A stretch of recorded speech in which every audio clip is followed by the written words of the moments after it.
Welcome to the Wellness Protocol, your source for guidance on metabolic health, hormones, and longevity. I'm Dr. Alessia Roehnelt, double board certified endocrinologist, and on each episode, I'll share simple tools rooted in science and experience to help you feel better, live longer, and take control of your health. Hi there, welcome back to the Wellness Protocol. I'm your host, Dr. Alessia Roehnelt. Today's episode is perfectly timed for summer because what we're going to be talking about is something that many of you may be experiencing right now, which is the summer blood sugar roller coaster. You know what I'm talking about, that afternoon crash where you thought you had a really healthy lunch like a smoothie or a bowl of fresh fruit. Well, today we're going to unpack why this crash happens, how to identify if it's affecting you, and most importantly, how you can enjoy those summer foods without spiking your blood sugar and crashing your energy. So let's dive in.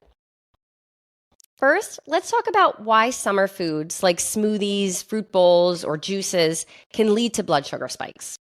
Fruit contains fructose, which is a natural sugar.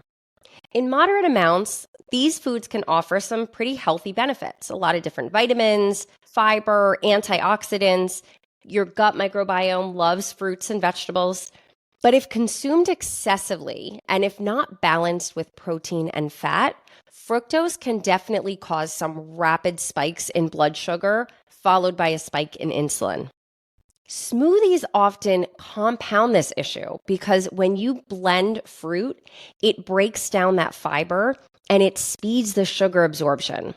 So that delicious summer smoothie might seem innocent, but it's actually rapidly digested, leads to a rapid spike in blood sugar and insulin, and then a subsequent crash in your energy levels. So how do you know if you're experiencing these crashes? Because not everybody does.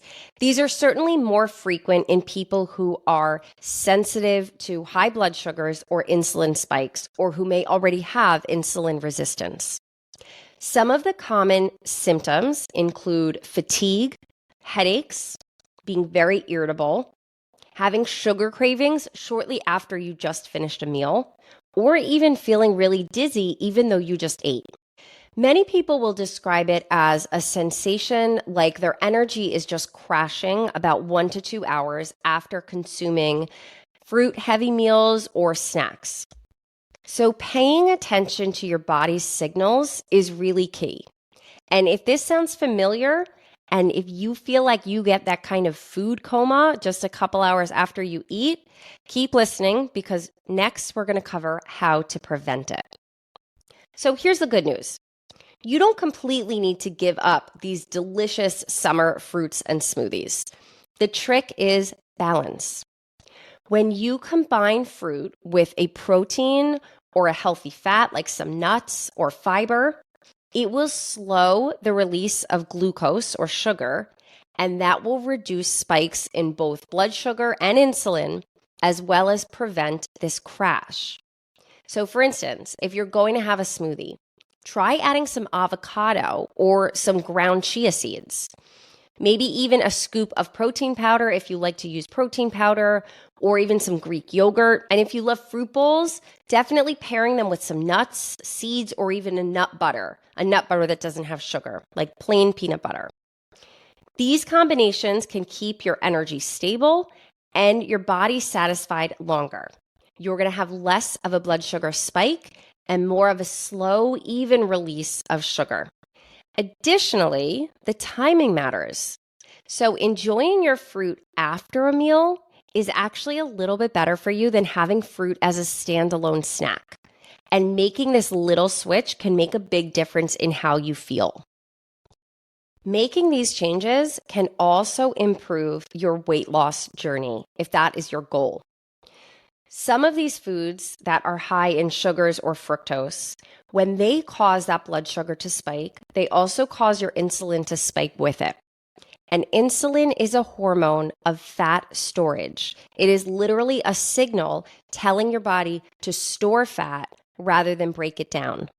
So if you have one of these foods as a snack, again, a standalone carb like some very sweet fruit, and your blood sugar goes up, insulin goes up with it, Now your body is in a state of holding on to fat and storing it. So this can be problematic when people are trying to lose weight. However, if you combine that fruit with some protein or some fat, or you paired that fruit with a really healthy meal and had the fruit afterwards, that is going to help prevent that blood sugar spike, help prevent that insulin spike, and therefore help keep your body in a state of breaking down fat rather than storing it. So let's talk about why these combinations actually work. Protein and fat will slow gastric emptying. That is the process by which your stomach empties its food into the intestines. That's where absorption occurs. So slowing this process ensures you're getting a gradual release and absorption of sugars rather than one huge amount all at once. And that's how it can prevent the spike crash cycle. Fiber, meanwhile, can add bulk and slow sugar release even further. Some studies show that consistently combining fiber-rich foods with simple carbohydrates can significantly reduce those glucose spikes. So let's dive into some practical tips for helping you avoid those summer sugar crashes. Number one is choosing fruit that have a lower glycemic index. The glycemic index is basically a way of measuring how much a food is going to make your blood sugar spike.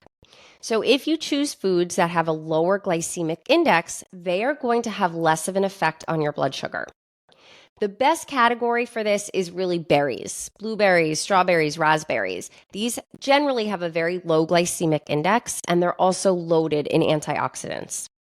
Some other fruits that are pretty good to eat, especially in moderation, would be some of the stone fruits like peaches or even apples or pears. The fruits that are really going to make that blood sugar go up very quickly are the really sweet fruits. So think of things like grapes, bananas, even melons, watermelon, honeydew, cantaloupe, pineapple, all of those.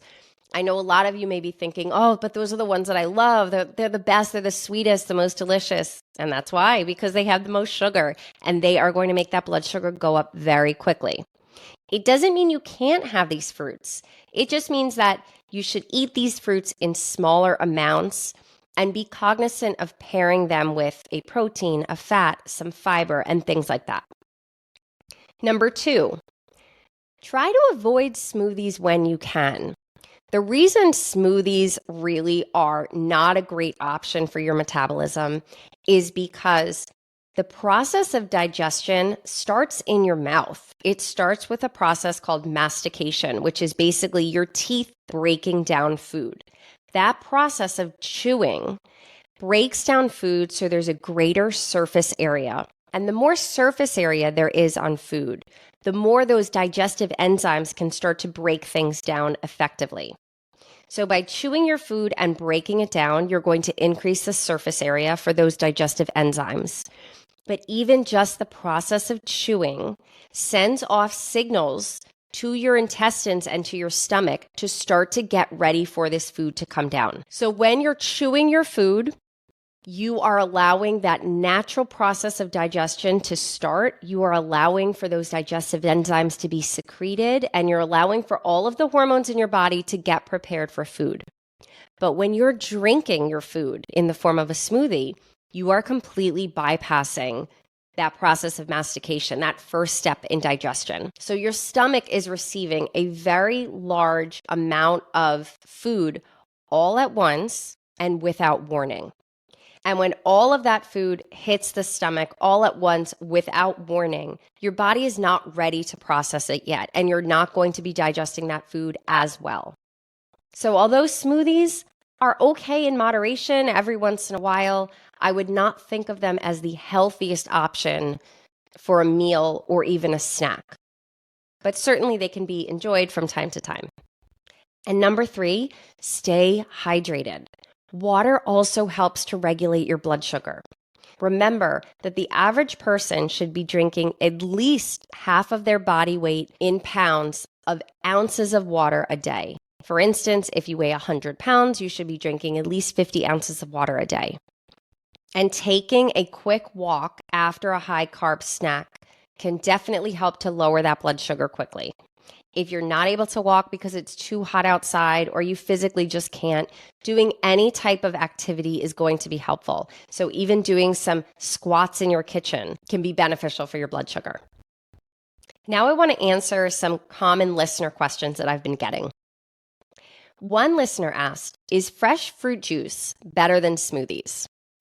Well, not necessarily. And I would argue that smoothies probably are better than just fresh fruit juice because smoothies are going to be able to contain fat or protein depending on what you put in them.